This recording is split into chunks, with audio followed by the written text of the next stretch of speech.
नमस्कार सर्वांना, सारिका कांचनच्या दुनियेमध्ये तुमचं खूप खूप स्वागत आहे. तर आज आमची मम्मी आली आम्हाला भेटायला.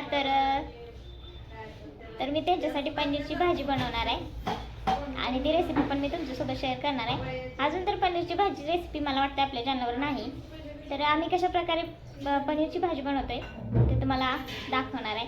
आय नो तुम्ही माझ्यापेक्षा बेटर बनवत असाल, पण माझी जी पद्धत आहे ती मी तुमच्यासोबत आज शेअर करणार आहे. तर आज कांचनची मम्मी आली होती. आता हे व्हिडिओ मी थोडंसं शूट करायला लागले होते, तर त्यांनी बॅग ठेवली आणि आम्हा दोघींना पण मिठी मारली आणि दोघींचे पण गाळाची पप्पी घेतली. त्यामुळं मग ते व्हिडिओचं झालंच नाही.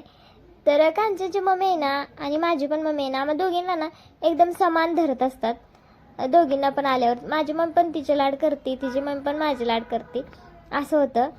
तर मग त्या नॉनव्हेज खात नाहीत, माळ आहे त्यांच्या गळ्यात. त्यामुळे मग मी इथं त्यांच्यासाठी पनीरची भाजी बनवायला लागले होते.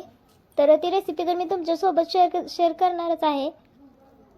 पण त्याआधी कांचनची मम्मी का आली ते मी तुम्हाला सांगते. तर कांचनचं त्यांनी ना व्हिडिओ कॉलमध्ये कांचनला झोपेतनं उठलेलं बघितलं होतं. ती झोपलेली होती, तसंच तिनं व्हिडिओ कॉल रिसीव केला होता. तर तिचा सुकलेला चेहरा पाहून मम्मी अचानक आली होती. कारण चेहरा खूप सुकलेला दिसला आणि ती आजारी असल्यासारखं त्यांना वाटलं. तर मग त्यामुळे त्या आल्या होत्या. तर असं असतं, आईवडिलांचं ना आपल्या मुलांवर ना खूप प्रेम असतं. ते खूपच प्रेम, प्रत्येक आईवडील आपल्या मुलावर खूप प्रेम करतात. तर फक्त तिचा तो सुकलेला चेहरा बघून त्या इथं तिला भेटायला आल्या होत्या. जेव्हा त्यांनी तो चेहरा पाहिला, सुकलाय चेहरा, काय झालं दीदी, तर ती खूप सांगत होती, मम्मी काही काळजी करू नको, चेहरा सुकलाय माझा, कारण मी झोपेतनं उठले, असं सांगत होती. तरी पण त्यांना काय वाटायचं की दीदी आजारी आहे आणि मला सांगत नाही. तर तरी पण मग त्या आल्या होत्या. मग कांचन म्हटली, ये मग तुला तसं वाटत असेल तर ये मग मला भेटायला. फक्त तिनं जस्ट ये मग मला भेटायला असं म्हटले की त्या दुसऱ्या दिवशी इथं हजर झाल्या होत्या. तर असं असतं, आईवडिलांचं ना आपल्या मुलांवर खूप प्रेम असतं. तर आता बऱ्याच वेळा कमेंट आलते की आईवडिलांची अशी काही मजबुरी होती, त्यांनी तिला सवतीवर दिलं, त्यांना काही पोरीची माया येत नाही का, त्यांनी सवतीवरच का दिलं. तर आईवडिलांना माहीत असते आपल्या मुलांसाठी काय योग्य आहे, काय अयोग्य आहे. आणि कोणतेच आईवडील मुलांवर प्रेम करत नाहीत असं कधी नसतं. तर त्यांचं पण तिच्यावर खूप प्रेम आहे, त्यामुळेच त्या लगेच आल्या होत्या. आणि त्यासोबतच आमचं तर कांचनवर प्रेम आहेच, तुम्हाला तर माहीतच आहे. आणि तिची मम्मी तिच्यापेक्षा जास्त ना माझी माया करत असते.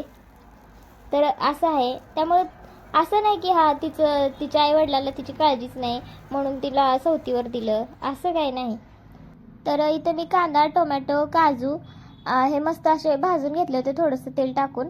आणि नंतर ते मिश्रण थंड झालं ना, त्याचं वाटण करून घेतलं होतं.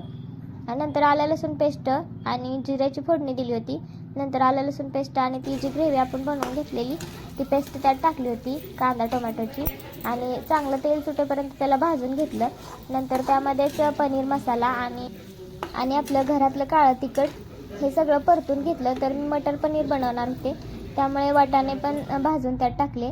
आणि इकडं मस्तपैकी चपाती बनवून घेतली. आणि पनीरमध्ये थोडंसं पाणी ओतले शिजायपुरतं ते पनीर. आणि मग मस्तपैकी पनीरची भाजी आणि चपात्या करून घेतल्या.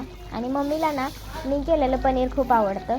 त्या कुठं पण गेल्या ना माझ्या पनीरच्या भाजीची तारीफ करत असतात. रानात वगैरे गेल्यावर, हां कांचन सारिका खूप छान बनवते, पनीर खूप छान बनवते. तर बघू शकताय मस्त पनीर, इथं मटर पनीर तयार झालेलं आहे. तर रेसिपी कशी वाटली आणि व्हिडिओ कसा वाटला ते देखील तुम्ही कमेंट करून नक्की सांगा. आणि आता आम्ही सगळे जेवण करणार आहे. तर खूप वेळ झाला होता जेवायला, कारण अहोनला पण यायला वेळ झाला होता. तर चला भेटूया नेक्स्ट ब्लॉगमध्ये. Bye bye.